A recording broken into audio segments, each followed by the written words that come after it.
Hey there. A couple of episodes ago, I shared with you that my theme for 2025 is simplicity. And what I want for you is to find ways to make this mid career journey simpler, easier, and more effective. That's why in today's episode, I want to talk with you about those dreaded check in or annual performance review meetings. I know that transforming this entire process to make it simpler is all about taking greater command or control of those meetings. I did it when I was leading teams and managing staff, and I did it to help me manage up more effectively with my leadership. So, in this episode, I'm going to share with you how to transform your next check in meeting, make it simpler, and get more stuff done. Are you intrigued? Well, let's get started.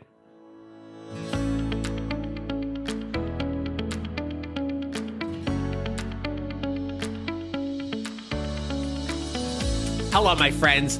This is the Mid-Career GPS podcast, and I'm your host, John Nerrill. I help mid-career professionals like you find a job they love or love the job they have using my proven four-step formula.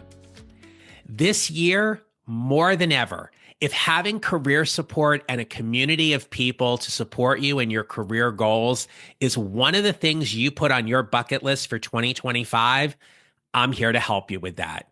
If you've ever wanted to be a part of such a community, I would love to have you join the wait list and be the first to hear about my brand new mid-career community when it launches.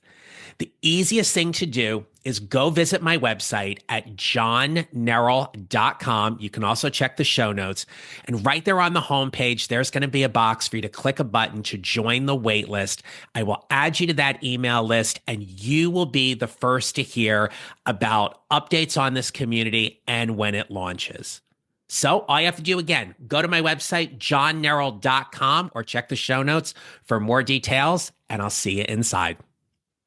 Okay, here we are. It's the middle to end of January, and if you have not started planning for your annual performance review, more than likely, you're going to need to get started. And for a lot of mid-career professionals, especially in organizations where these are not highly valued or regarded, these kind of meetings can feel very much like a check the box.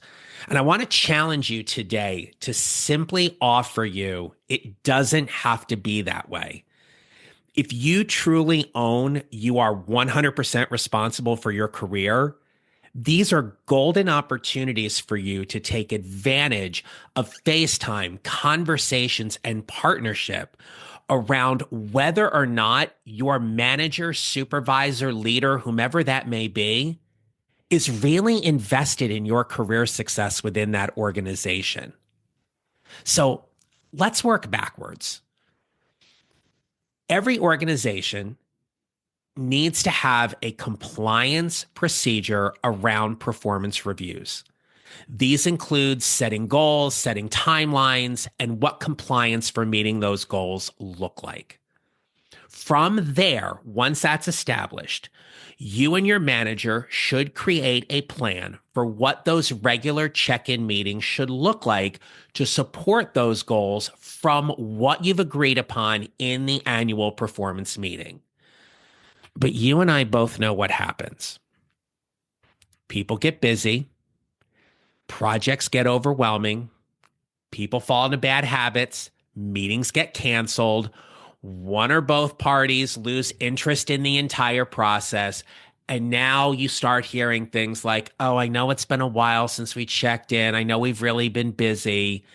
And all of a sudden, you may be feeling like this process sucks and it's not important and your boss or supervisor or manager doesn't care. Well, how do you change that? Well, the thing that I want you to keep in mind here is that you're the one that gets to change that. Not everybody is fortunate throughout their entire career to have a phenomenal manager. Sometimes we got to do a little bit of work on this.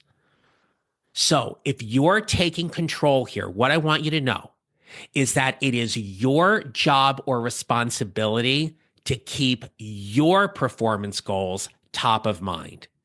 If you want a new project, if you want to increase your visibility, you want to be in a particular meeting, you want to get promoted, those are the things that are important to you. What you need is the partnership from your management or leadership that they agree those are important as well. It is not the sole responsibility of your supervisor or manager to oversee your performance plan, right? You are an effective employee, you're a high performer, high potential. Don't expect or don't fall into the trap that management's just going to take care of you because they are busy like everybody else. And if you're sitting there and you're saying, but John, that's their job, I'm not going to deny that. But we know, especially if you are a high performing, high potential mid career professional, mid level, looking to rise within the organization, you may be taken for granted. And that's why you've got to take command of this process. Your performance is your priority. And when you build that partnership with your supervisor, that they're on board and in agreement with supporting you with those goals, it makes achieving those goals much simpler. So, as you think about what you've talked about in terms of your annual performance review, what I want to offer you today is to create 3 buckets. Bucket number 1 are the goals that have the highest priority. And if you're sitting here and saying, look, my highest priority is I need to get promoted, I need to be moved to senior manager, director, whatever that is, that's not the goal. That's the outcome of the goal. What I want you to think about are what are the things you need to be doing to demonstrate those competencies that allow you to achieve that goal. So bucket number 1's the highest priority. Bucket number 2 is medium. Bucket 3 is your lowest priority. Now, when you go to every check-in meeting, what I want you to do is to always focus on those items that have the highest priority. Here are some questions you can ask yourself. Why are they of the utmost importance? What's the timeline? What challenges are you facing?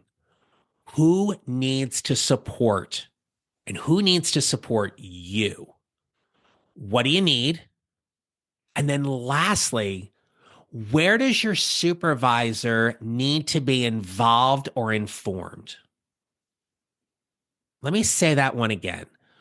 Where does your supervisor need to be involved or informed? I've seen people overlook this particular question, especially when they're trying to increase their visibility within an organization.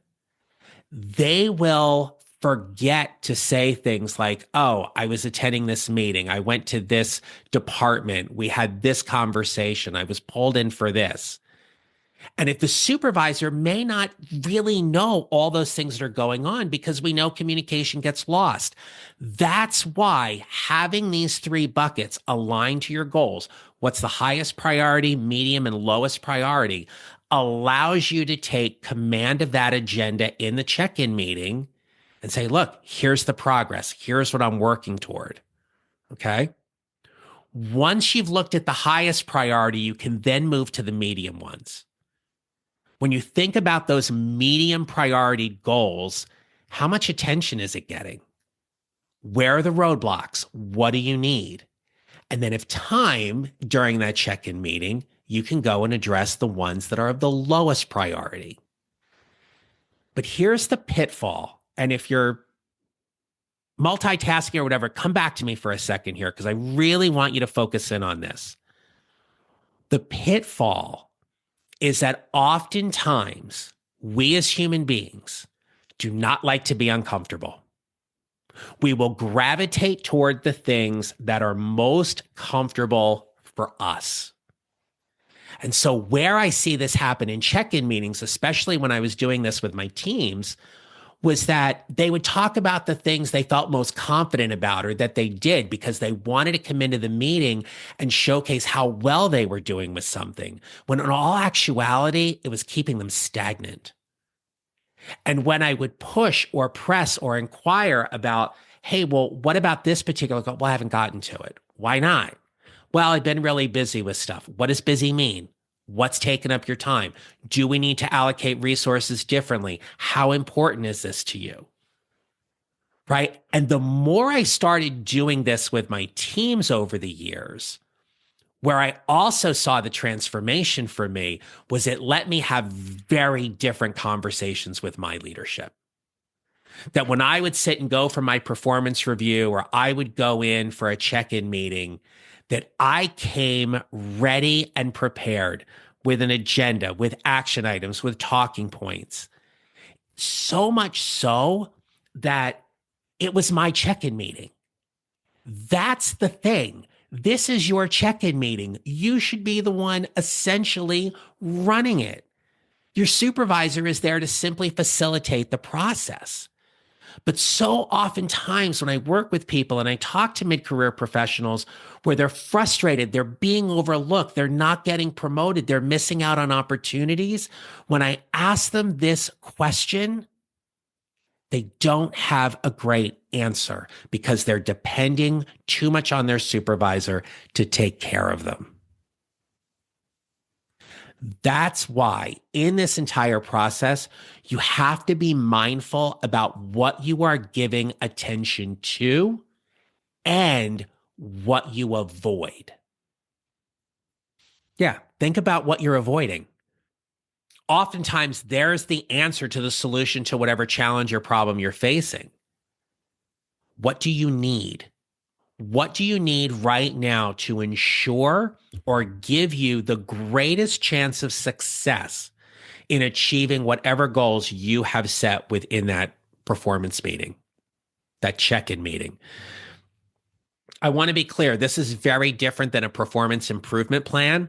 If you are put on a PIP, a performance improvement plan is something which your supervisor must oversee and maintain because there are very strict agreements and guidelines within the PIP to determine whether you come off the PIP or you exit the organization. Completely different topic in that regard. All right, so to recap, the takeaways I want you to have for this episode are this. Whether it be your annual performance review or your normally regularly scheduled check-in meeting, honor that process. You honor that process. Even if you have a manager that is really invested or doesn't really feel like they care as much or whatever that might be, that's a circumstance that can get taken care of. But the way it gets taken care of is by you showing up fully to say, hey, this is important to me. These are my goals. If you're not the one to help me with this, let's find someone who is. But it's your performance and check-in meeting. You must command that process. All right.